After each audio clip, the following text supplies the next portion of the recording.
The art of screenwriting is notoriously aggravating. It's a process where you toil endlessly for years and years in a dimly lit apartment, barely scraping by enough money for rent, all while you try and force some sort of creativity out of you and onto a page. It sounds a lot like writing a book, writing a novel. From the outside looking in, the art of writing is the art of writing, but it's really not. It is incredibly dangerous to try and write a screenplay like it's a book, and it's incredibly dangerous to try and write a book like it's a screenplay. And here are the two main reasons why. Why, although they still use a ball, writing books and writing screenplays are two entirely different sports. You gonna come in and watch my FBI? Well, I just figured we would. I got a six-pack in the back. Thought we'd order a pizza. All right. Number 1, prose. In my high school AP English class, we had it beat into our heads to dive meticulously through the words and sentence structures of each and every single book or author that we read.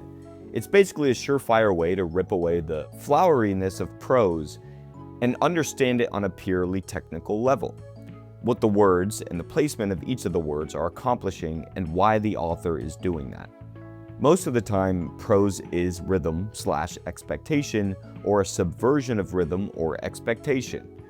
In its simplest form, a writer's prose comes from their syntax and the rhetorical devices within that syntax. Simply put, the way in which the words on the page are arranged. Let's look at anadiplosis, a type of rhetorical device, as an example for what I'm talking about here.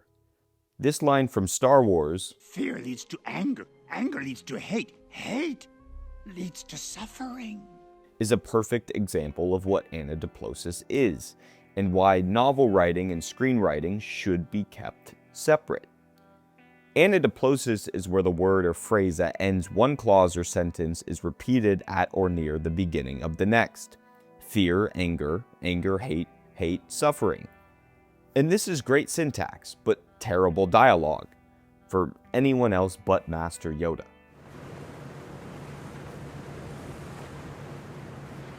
Be advised, the two of you will never see each other again. Those were your last words. Do you understand? In a screenwriter's world, our prose comes from our dialogue, from the things that our characters say. And while inherently rhythmic, those words, that rhythm, that dialogue, actually comes from syntax or comes from breaking that syntax.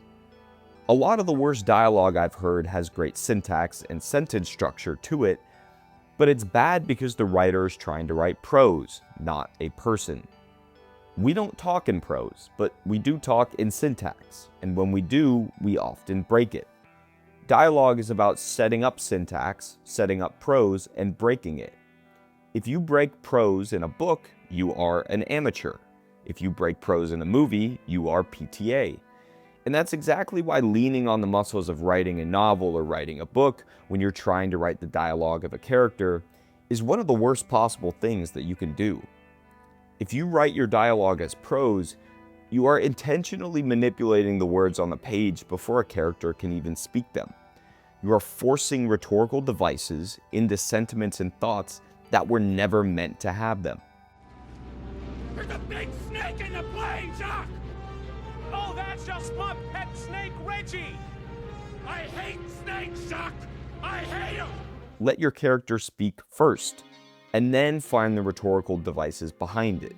You need to understand syntax in order to write great dialogue, but you don't need to start by writing in syntax. You just need to go back and make sure it's there. If you start with syntax, it's forced. If you go back, it's natural. Writers write prose first. Screenwriters find prose. We naturally talk in syntax, yes, but we don't think about it before we do it. If you force syntax, you force a line. If you find syntax, you find the line. Become a filter, not a forcer. Smoke it by mistake. You want to smoke some, just save me some. Nah, no, I don't need to trip out on no acid. My booze don't need nobody. Whoop, whoop. Here I come. Oh, here I come. Oh. Number 2, action. When we think about a screenplay, we think about something that is a bit more ethereal in nature. The lines between the lines, the action beats, are not the vehicle for your story. Your characters, your dialogue, your plot, your structure are. Therefore, succinctness is your best friend. When you're writing a screenplay, the absolute last thing you should think about is the lines between the lines. They do not matter. You need to get a point across and you need to keep moving. Great screenwriters don't make their money in between the lines. They make their money with great dialogue, great characters, and great stories. Action is meant to be succinct. When you're writing a novel, action is everything. The lines between the lines are the meat, the glue, the things we sink our teeth in when diving into a new book. And you absolutely cannot write a script that way. Imagine a screenplay is a court transcript, whereas a book is a detailed hour-by-hour journal of somebody's day. If I'm trying to figure out what happened in a court case, I'm not going to read the journal. I'm going to read the transcript.